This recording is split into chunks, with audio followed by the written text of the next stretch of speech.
ನಮಸ್ಕಾರ ಸ್ನೇಹಿತರೆ, ಎಲ್ಲರಿಗೂ ಸ್ಟಡಿಯಸ್ ಕನ್ನಡ ಯೂಟ್ಯೂಬ್ ಚಾನಲ್ಗೆ ಸ್ವಾಗತ ಸುಸ್ವಾಗತ ಸ್ನೇಹಿತರೆ. ಇವತ್ತಿನ ಒಂದು ಕ್ಲಾಸ್ದಲ್ಲಿ ನಾವು ಏಪ್ರಿಲ್ 26 ಕರೆಂಟ್ ಅಫೇರ್ಸ್ MCQ ರೂಪದಲ್ಲಿ ಚರ್ಚೆ ಮಾಡ್ತಾ ಹೋಗೋಣ. ಚರ್ಚೆ ಮಾಡೋಕ್ಕಿಂತ ಮುಂಚಿತವಾಗಿ ಯಾರು ನಮ್ಮ ಚಾನಲ್ಗೆ ಹೊಸಬರಾಗಿದ್ದೀರಿ, ಚಾನಲ್ನ ಸಬ್ಸ್ಕ್ರೈಬ್ ಮಾಡಿ, ಶೇರ್ ಮಾಡಿ ಮತ್ತು ಬೆಲ್ ಐಕಾನ್ ಕ್ಲಿಕ್ ಮಾಡಿ. ಬಿಕಾಸ್ ನಾವು ವಿಡಿಯೋ ಮಾಡೋದಕ್ಕೆ ನಿಮ್ಗೆ ಬೇಗ ನೋಟಿಫಿಕೇಶನ್ ಬರುತ್ತೆ. ಸ್ನೇಹಿತರೆ, ಮೊದಲನೇ ಪ್ರಶ್ನೆ ಯಾವ ಥರ ಕೇಳಿದ್ರು ನೋಡ್ರಿ. ವಿಶ್ವ ಬೌದ್ಧಿಕ ಆಸ್ತಿ ದಿನವನ್ನು ಯಾವಾಗ ಆಚರಿಸಲಾಗುತ್ತದೆ ಅಂತ ಪ್ರಶ್ನೆ ಕೇಳಿದ್ದಾರೆ. ಇದಕ್ಕೆ ಸರಿಯಾದ ಉತ್ತರ ಎರಡನೇ ಆಪ್ಷನು ಏಪ್ರಿಲ್ 26. ಆದರೆ ಯಾಕೆ ಈ ಒಂದು ಟಾಪಿಕ್ ಮೇಲೆ ಪ್ರಶ್ನೆ ಕೇಳಿದೆ ಅಂದ್ರೆ, ನಿಮ್ಮ ನ್ಯೂಸ್ ಪೇಪರ್ ಆರ್ಟಿಕಲ್ ಕಾಣಿಸಿಕೊಂಡಿದೆ ನೋಡಿ, ವಿಶ್ವ ಬೌದ್ಧಿಕ ಆಸ್ತಿ ದಿನ ಏಪ್ರಿಲ್ 26 ಅಂತ ಆರ್ಟಿಕಲ್ ನ್ಯೂಸ್ ಪೇಪರ್ಲಿ ಕಾಣಿಸಿಕೊಂಡಿರುವಂಥದ್ದು. ಇದ್ರ ಬಗ್ಗೆ ನಾವು ಸವಿಸ್ತಾರವಾಗಿ ಡಿಸ್ಕಷನ್ ಮಾಡ್ತಾ ಹೋಗೋಣ. ಪ್ರತಿ ವರ್ಷ ಏಪ್ರಿಲ್ 26 ವಿಶ್ವ ನಾವೀನ್ಯತೆ ಮತ್ತು ಸೃಜನಶೀಲತೆಯನ್ನು ಪ್ರೋತ್ಸಾಹಿಸುವಲ್ಲಿ ವಿಶ್ವ ಬೌದ್ಧಿಕ ಆಸ್ತಿ ದಿನವನ್ನು ಆಚರಣೆ ಮಾಡಲಾಗುತ್ತೆ. ಆದರೆ ಯಾಕೆ ನಾವು ಏಪ್ರಿಲ್ 26 ಈ ಒಂದು ವಿಶ್ವ ಬೌದ್ಧಿಕ ಆಸ್ತಿ ದಿನವನ್ನು ಆಚರಣೆ ಮಾಡ್ತೀವಿ ಮತ್ತು ಇದರ ಒಂದು ಪ್ರಮುಖ ಉದ್ದೇಶ ಏನು ಅನ್ನೋದ್ರ ಬಗ್ಗೆ ಮಾತಾಡ್ತಾ ಹೋಗೋಣ.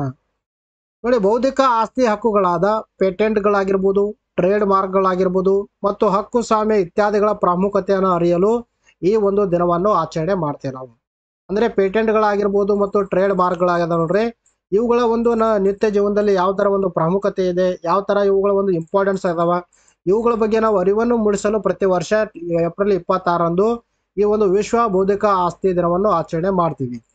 ಆದರೆ ಇದರ ಒಂದು ಹಿನ್ನೆಲೆ ಬಗ್ಗೆ ನಾವು ಮಾತಾಡ್ತಾ ಬಂದ ನೋಡಿ, 2000ರಲ್ಲಿ ವಿಪೋನ ಸದಸ್ಯ ರಾಷ್ಟ್ರಗಳು ಅಂದರೆ ವರ್ಲ್ಡ್ ಇಂಟೆಲೆಕ್ಚುಯಲ್ ಪ್ರಾಪರ್ಟಿ ಆರ್ಗನೈಸೇಷನ್ ಅಂತ ಹೇಳ್ತೀವಿ, ಇದರ ಒಂದು ಸದಸ್ಯ ರಾಷ್ಟ್ರಗಳು ಈ ಒಂದು IPA ಸಾಮಾನ್ಯ ಅರಿವು ಮತ್ತು ತಿಳುವಳಿಕೆಯನ್ನು ಹೆಚ್ಚಿಸುವ ಉದ್ದೇಶದಿಂದ ಪ್ರತಿ ವರ್ಷ ಏಪ್ರಿಲ್ 26 ವಿಶ್ವ IP ದಿನವೆಂದು ಗೊತ್ತುಪಡಿಸಿರುವಂಥದ್ದು. 2000ರಲ್ಲಿ ಈ ಒಂದು ಪ್ರತಿ ವರ್ಷ ಏಪ್ರಿಲ್ 26 ನಾವು IPA ದಿನವನ್ನು ಸೆಲೆಬ್ರೇಟ್ ಮಾಡೋಣ ಅಂತ ಒಂದು ಅಲ್ಲಿ ಥೀಮನ್ನು ಹಾಕಿಕೊಳ್ಳಲಾಗಿರುವಂಥದ್ದು. ಸೊ ದ್ಯಾಟ್ ಮೊದಲ ಬಾರಿಗೆ ಈ ಒಂದು ವಿಶ್ವ IP ದಿನವನ್ನು 2001 ಏಪ್ರಿಲ್ 26 ಆಚರಣೆ ಮಾಡಲಾಗಿರುವಂಥದ್ದು. ಇನ್ನು ಹಾಗಾದರೆ ಏಪ್ರಿಲ್ 26 ಯಾಕೆ ಈ ಒಂದು ದಿನವನ್ನು ಆಯ್ಕೆ ಮಾಡಲಾಗಿದೆ ಅಂದ್ರೆ, 1970 ಏಪ್ರಿಲ್ 26ರಲ್ಲಿ ವಿಪೋನ ಒಂದು ಕನ್ವೆನ್ಷನ್ ಜಾರಿಗೆ ಬಂದಿರುವಂಥದ್ದು. ಸೊ ಇದರ ಹಿನ್ನೆಲೆಯಲ್ಲಿ ಏಪ್ರಿಲ್ 26 ಈ ಒಂದು ದಿನವನ್ನು ಸೆಲೆಬ್ರೇಟ್ ಮಾಡಲಾಗ್ತಾ ಇರುವಂಥದ್ದು. ಇನ್ನು ವಿಪೋ ಬಗ್ಗೆ ಮಾತಾಡ್ತಾ ಬಂದ ನೋಡಿ, ವಿಪೋ ಅಂದ್ರೆ ವರ್ಲ್ಡ್ ಇಂಟೆಲೆಕ್ಚುಯಲ್ ಪ್ರಾಪರ್ಟಿ ಆರ್ಗನೈಸೇಷನ್ ಅಂತ ಹೇಳ್ತೀವಿ. ಇದು ಒಂದು ವಿಶ್ವಸಂಸ್ಥೆಯ 15 ವಿಶೇಷ ಸಂಸ್ಥೆಗಳಲ್ಲಿ ಒಂದಾಗಿರುವಂಥದ್ದು. ಅಂದರೆ ವಿಶ್ವಸಂಸ್ಥೆಯ ಏನು ಒಂದು ವಿಶೇಷ ಸಂಸ್ಥೆಗಳಿದಾವೆ ನೋಡ್ರಿ, ಅದರಲ್ಲಿ ಈ ಒಂದು ವಿಪೋ ಕೂಡ ಸೇರಿರುವಂಥದ್ದು. ಇದು ಸ್ಥಾಪನೆಯಾಗಿದೆ ಯಾವಂದ್ರೆ 1967 ಜುಲೈ 14 ಅಂತ ಹೇಳ್ತೀವಿ.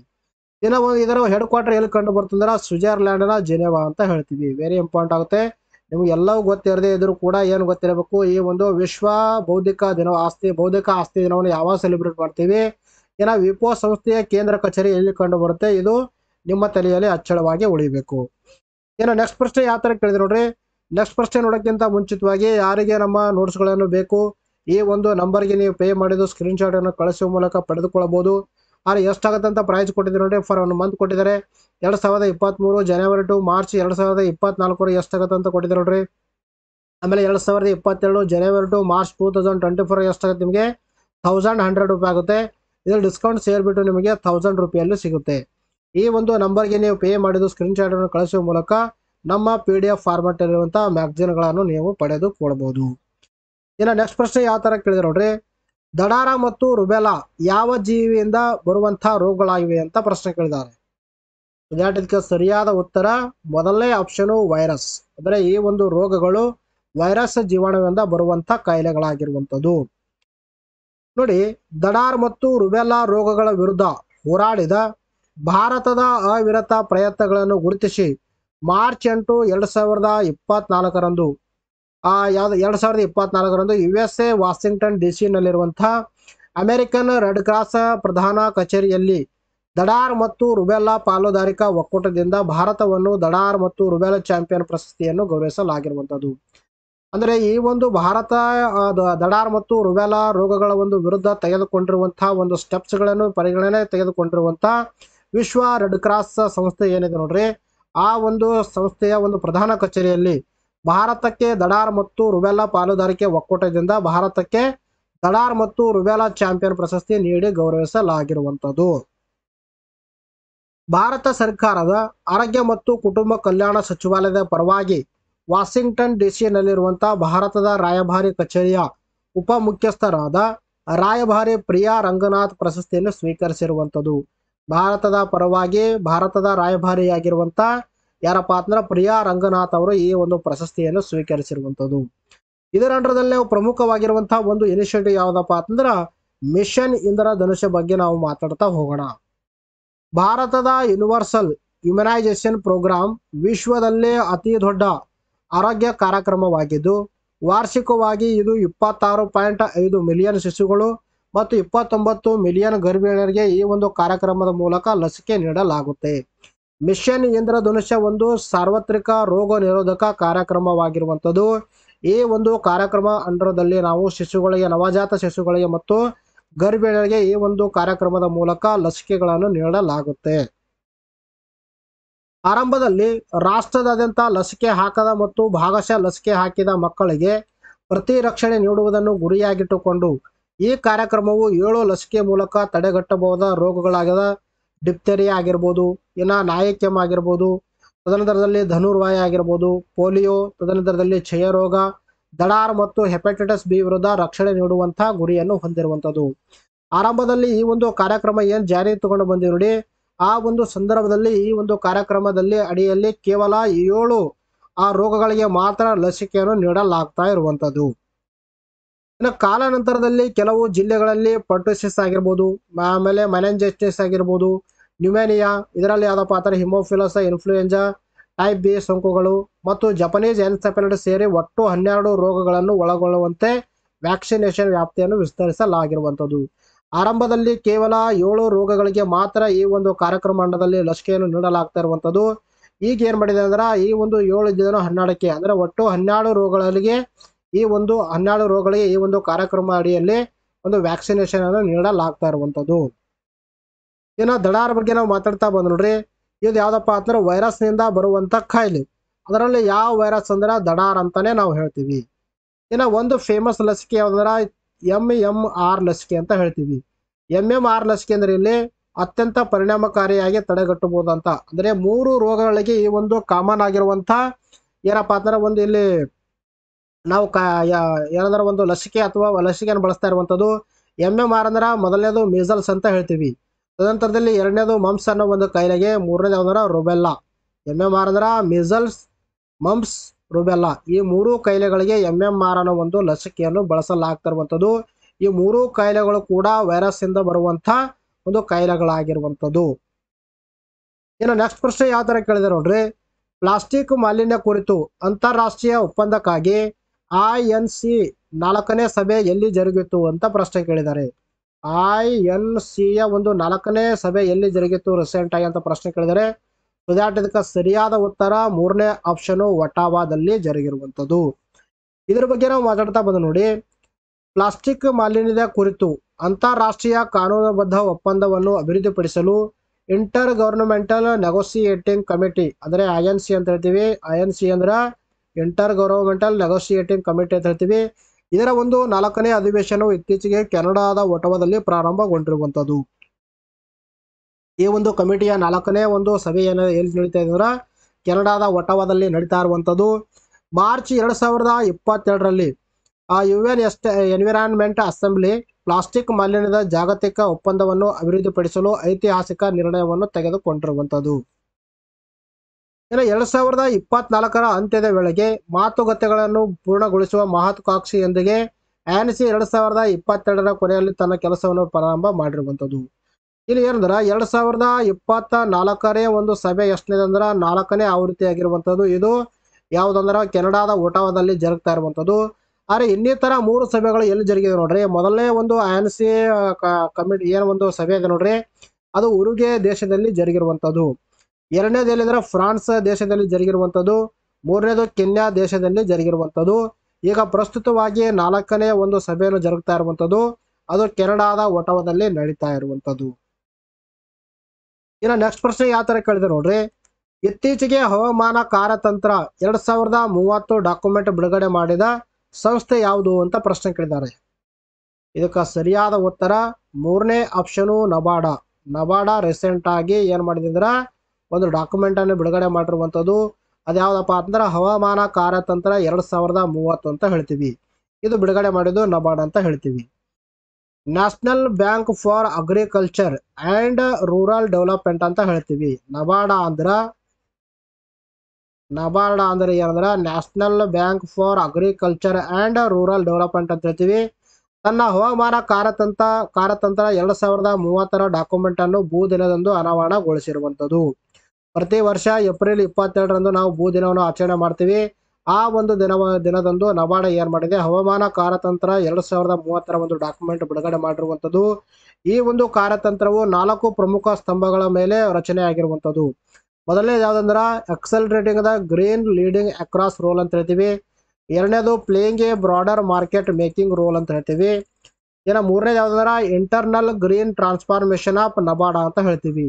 ನಾಲ್ಕನೇದು ಸ್ಟ್ರಾಟಜಿಕ್ ರಿಸೋರ್ಸ್ ಮೊಬಿಲೈಸೇಷನ್ ಅಂತ ಹೇಳ್ತೀವಿ. ಈ ತರ ಒಟ್ಟು 4 ಒಂದು ಸ್ತಂಭಗಳ ಮೇಲೆ ಈ ಒಂದು ಕಾರ್ಯತಂತ್ರ ಕೇಂದ್ರೀಕರಿಸ್ತಾ ಇರುವಂತದ್ದು.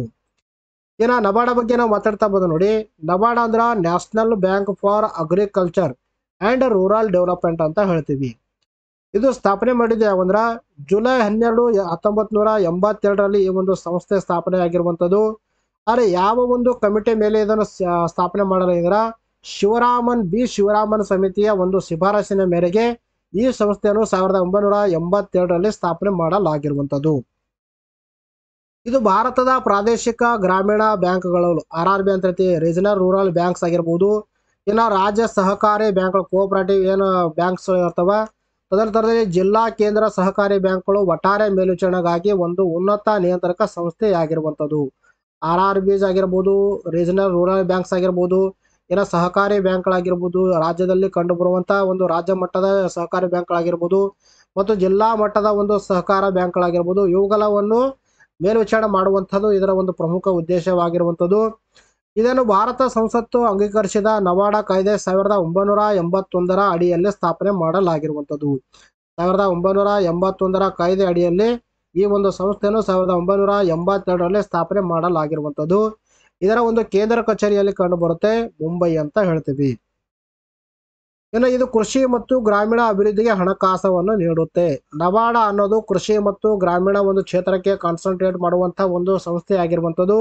ಈ ಎರಡು ಕ್ಷೇತ್ರಗಳಿಗೆ ಹಣಕಾಸಿನ ನೆರವನ್ನು ನೀಡುವಂಥದ್ದು. ಇದು ನೇರವಾಗಿ ರೈತರಿಗೆ ಸಾಲವನ್ನು ನೀಡೋದಿಲ್ಲ. ನಬಾರ್ಡ್ ನೋಡ್ರಿ, ಇದು ಡೈರೆಕ್ಟ್ ಆಗಿ ರೈತರಿಗೆ ಯಾವತ್ತೂ ಸಾಲವನ್ನು ನೀಡೋದಿಲ್ಲ. ಬದಲಿ ಇದು ಏನ್ ಮಾಡುತ್ತೆ, ಬ್ಯಾಂಕ್ಗಳಿಗೆ ಸಾಲವನ್ನು ನೀಡುತ್ತೆ. ನಬಾರ್ಡ್ ಅನ್ನೋದು ಒಂದು ಬ್ಯಾಂಕ್ಗಳಿಗೆ ಸಾಲ ನೀಡುತ್ತೆ. ಬ್ಯಾಂಕ್ಗಳು ಏನ್ ಮಾಡ್ತಾವ, ರೈತರಿಗೆ ಬೇಕಾದಾಗ ಸಾಲವನ್ನು ಪ್ರೊವೈಡ್ ಮಾಡ್ತಾವ. ಇದು ಒಂದು ರೀತಿಯ ರೀಫೈನಾನ್ಸ್ ಬ್ಯಾಂಕ್ ಆಗಿರುವಂತದ್ದು. ಇದನ್ನು ಕೂಡ ಇಂಪಾರ್ಟೆಂಟ್ ಆಗುತ್ತೆ ನೋಡ್ರಿ. ನಬಾರ್ಡ್ ಅನ್ನೋದು ಒಂದು ರೀಫೈನಾನ್ಸಿಂಗ್ ಬ್ಯಾಂಕ್ ಆಗಿರುವಂತದ್ದು. ಇದು ಹಣಕಾಸಿನ ನೆರವನ್ನು ಬ್ಯಾಂಕ್ಗಳಿಗೆ ನೀಡುತ್ತೆ. ಬ್ಯಾಂಕ್ಗಳು ಕೃಷಿ ಮತ್ತು ಗ್ರಾಮೀಣ ಅಭಿವೃದ್ಧಿಗೆ ಸಾಲವನ್ನು ನೀಡ್ತಾವ.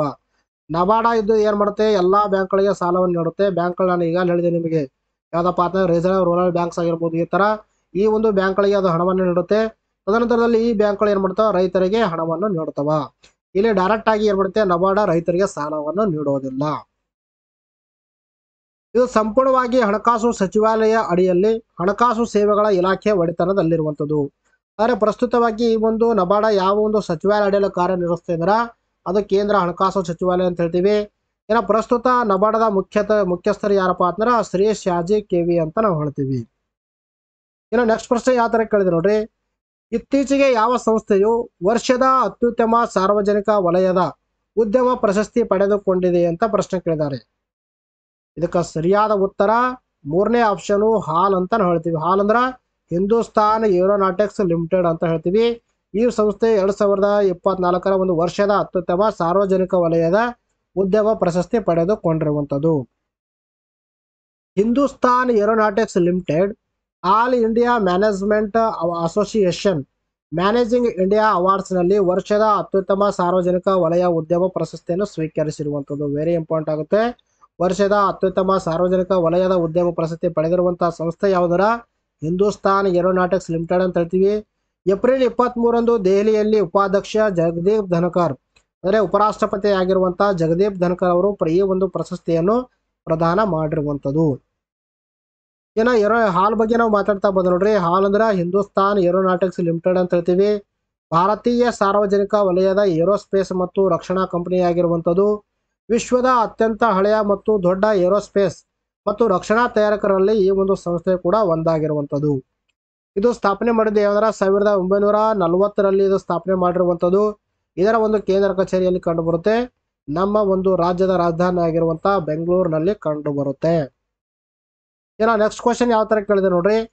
ಇತ್ತೀಚೆಗೆ ಸುದ್ದಿಯಲ್ಲಿ ಕಂಡುಬರುವ ಕಲೇಶ್ವರ್ ವನ್ಯಜೀವಿ ಅಭಯಾರಣ್ಯವು ಯಾವ ರಾಜ್ಯದಲ್ಲಿದೆ? ಕಲೇಶ್ವರ್ ವನ್ಯಜೀವಿ ಅಭಯಾರಣ್ಯ ಅಥವಾ ಕಲೇಶ್ವರ ರಾಷ್ಟ್ರೀಯ ಉದ್ಯಾನವನ ಯಾವ ಒಂದು ರಾಜ್ಯದಲ್ಲಿದೆ ಅಂದ್ರೆ ಹರಿಯಾಣ ರಾಜ್ಯದಲ್ಲಿ ಕಂಡು ಬರ್ತಾ ಇರುವಂತದ್ದು. ಯಮುನಾ ನದಿಯ ಪೂರ್ವಕ್ಕೆ ಹಿಮಾಲಯದ ಶಿವಾಲಿಕ ತಪ್ಪಲಿನಲ್ಲಿ ನೆಲೆಗೊಂಡಿರುವ ಹರಿಯಾಣದ ಕಲೇಶ್ವರ್ ವನ್ಯಜೀವಿ ಅಭಯಾರಣ್ಯದೊಳಗೆ 4 ಪ್ರಸ್ತಾವಿತ ಅಣೆಕಟ್ಟುಗಳ ಒಂದು ನಿರ್ಮಾಣವನ್ನು ಸುಪ್ರೀಂ ಕೋರ್ಟ್ ಸ್ಥಗಿತಗೊಳಿಸಿರುವಂಥದ್ದು. ಈ ಒಂದು ಹರಿಯಾಣದ ಕಲೇಶ್ವರ್ ವನ್ಯಜೀವಿ ಅಭಯಾರಣ್ಯದಲ್ಲಿ 4 ಅಣೆಕಟ್ಟುಗಳ ನಿರ್ಮಾಣ ಮಾಡಬೇಕಂತ ಪ್ರಸ್ತಾಪವಿದ್ದಿರುವಂಥದ್ದು. ಇದರ ವಿರುದ್ಧ ಸುಪ್ರೀಂ ಕೋರ್ಟ್ ಅಲ್ಲಿ ಅರ್ಜಿಗಳನ್ನು ಏನ್ ಮಾಡಿದ್ದಾರೆ ಅಂದ್ರೆ ಒಂದು ಸುಪ್ರೀಂ ಕೋರ್ಟ್ ಅಲ್ಲಿ ಅರ್ಜಿಯನ್ನು ಹಾಕಲಾಗಿತ್ತು. ಸುಪ್ರೀಂ ಕೋರ್ಟ್ ವಿಚಾರಣೆ ನಡೆಸಿ ಏನ್ ಮಾಡಿದೆ, ಈ ಒಂದು ಅಣೆಕಟ್ಟುಗಳನ್ನು ನಿರ್ಮಾಣ ಮಾಡಬಾರ್ದಂತ ಅಲ್ಲಿ ಏನ್ ಮಾಡಿದೆ ಆದೇಶವನ್ನು ಕೊಟ್ಟಿರುವಂತದ್ದು. ಹರಿಯಾಣ ಬಗ್ಗೆ ಮಾತಾಡ್ತಾ ಬಂದ ನೋಡಿ. ಹರಿಯಾಣದ ರಾಜಧಾನಿ ಯಾವ್ದಪ್ಪ ಅಂದ್ರೆ ಚಂಡೀಗಢ ಅಂತ ಹೇಳ್ತೀವಿ. ಪ್ರಸ್ತುತ ಹರಿಯಾಣದ ಮುಖ್ಯಮಂತ್ರಿ ಯಾರಂದ್ರ ನಯಾಬ್ ಸಿಂಗ್ ಸೈನಿ ಅಂತ ಹೇಳ್ತೀವಿ. ಹರಿಯಾಣದಲ್ಲಿ ಕಂಡು ಬರುವಂತಹ ನ್ಯಾಷನಲ್ ಪಾರ್ಕ್ಗಳು 2 ಅದಾವ್ರಿ. ಮೊದಲನೇ ಯಾವ್ದಪ್ಪ ಅಂದ್ರೆ ಸುಲ್ತಾನ್ಪುರ ರಾಷ್ಟ್ರೀಯ ಉದ್ಯಾನವನ ಅಂತ ಹೇಳ್ತೀವಿ. ಇನ್ನೊಂದು ಕಲೇಶ್ವರ ರಾಷ್ಟ್ರೀಯ ಉದ್ಯಾನವನ. ಕಲೇಶ್ವರ ರಾಷ್ಟ್ರೀಯ ಉದ್ಯಾನವನ ಕೂಡ ಇದು ಹೌದು ಮತ್ತು ವೈಲ್ಡ್ ಲೈಫ್ ಸ್ಯಾಂಕ್ಚುರಿ ಕೂಡ ಆಗಿರುವಂತದ್ದು. ಹರಿಯಾಣದಲ್ಲಿ ಕಂಡು ಬರುವಂತಹ ವೈಲ್ಡ್ ಲೈಫ್ ಸ್ಯಾಂಕ್ಚುರಿ ಅಥವಾ ವನ್ಯಜೀವಿ ಅಭಯಾರಣ್ಯಗಳು ಎಷ್ಟಿದಾವೆ ನೋಡ್ರಿ. ಯಾವಂದ್ರೆ ಪ್ರಮುಖವಾಗಿ ಒಂದು ಸರಸ್ವತಿ ಅನ್ನೋ ಒಂದು ವನ್ಯಜೀವಿ ಅಭಯಾರಣ್ಯ, 2ನೇದು ಚಿಲ್ಚಿಲಾ ವನ್ಯಜೀವಿ ಅಭಯಾರಣ್ಯ, 3ನೇದು ನಹರ್ ವನ್ಯಜೀವಿ ಅಭಯಾರಣ್ಯ, 4ನೇದು ಯಾವ್ದಪ್ಪ ಅಂದ್ರೆ ಬಿಂದಾವಾಸ ವನ್ಯಜೀವಿ ಅಭಯಾರಣ್ಯ. ಇವೆಲ್ಲವೂ ಕೂಡ ಹರಿಯಾಣದಲ್ಲಿ ಕಂಡು ಬರುವಂತಹ ಪ್ರಮುಖ ವನ್ಯಜೀವಿ ಅಭಯಾರಣ್ಯಗಳಾಗಿರುವಂತದ್ದು. ನೆಕ್ಸ್ಟ್ ಕೊಟ್ಟಿದ್ದಾರೆ. ಮೊದಲನೇ ಪ್ರಶ್ನೆ ಯಾವ ತರ ಕೇಳಿದ್ರೆ ನೋಡ್ರಿ. ವಿಪತ್ತು ಸ್ಥಿತಿಸ್ಥಾಪಕ ಮೂಲ ಸೌಕರ್ಯ ಕುರಿತು ಅಂತಾರಾಷ್ಟ್ರೀಯ ಸಮ್ಮೇಳನದ 6ನೇ ಆವೃತ್ತಿ ಎಲ್ಲಿ ನಡೆಯಿತು ಅಂತ ಪ್ರಶ್ನೆ ಕೇಳಿದ್ದಾರೆ. ಇದಕ್ಕೆ ಸರಿಯಾದ ಉತ್ತರ ನವದೆಹಲಿ. ಪ್ರಬೋವೋ ಸುಬಿಯಾಂಟೋ ಅವರು ಯಾವ ದೇಶದ ಹೊಸ ಅಧ್ಯಕ್ಷರಾಗಿ ನೇಮಕಗೊಂಡಿದ್ದಾರೆ ಅಂತ ಪ್ರಶ್ನೆ ಕೇಳಿದ್ದಾರೆ. ಇದಕ್ಕೆ ಸರಿಯಾದ ಉತ್ತರ ಇಂಡೋನೇಷ್ಯಾ. 2021ರ Kalinga institute of social sciences ಮಾನವೀಯ ಪ್ರಶಸ್ತಿಯನ್ನು ಯಾರಿಗೆ ನೀಡಲಾಗಿದೆ ಅಂತ ಪ್ರಶ್ನೆ ಕೇಳಿದ್ದಾರೆ. ಇದಕ್ಕೆ ಸರಿಯಾದ ಉತ್ತರ ರತನ್ ಟಾಟಾ. ಯಾವ ಬ್ಯಾಂಕ್ ಇತ್ತೀಚೆಗೆ ಬ್ಯಾಂಕಿಂಗ್ ಇಂಡಸ್ಟ್ರಿಯ ಮೊದಲ ATM ವಿಮೆ ಸೇರಿದಂತೆ ಹಣಕಾಸು ಉತ್ಪನ್ನಗಳ ಸೂಟನ್ನು ಪರಿಚಯಿಸಿದೆ ಅಂತ ಪ್ರಶ್ನೆ ಕೇಳಿದರೆ ಇದಕ್ಕೆ ಸರಿಯಾದ ಉತ್ತರ AU small finance bank limited ಅಂತ ಹೇಳ್ತೀವಿ. ಸ್ನೇಹಿತರೆ, ಇಲ್ಲಿಗೊಂದು ವಿಡಿಯೋ ಮುಗಿಸೋಣ. ಮತ್ತೆ ಮುಂದಿನ ವಿಡಿಯೋದಲ್ಲಿ ನಾವು ಭೇಟಿಯಾಗೋಣ. ಟೇಕ್ ಕೇರ್, ಬಾಯ್ ಬಾಯ್.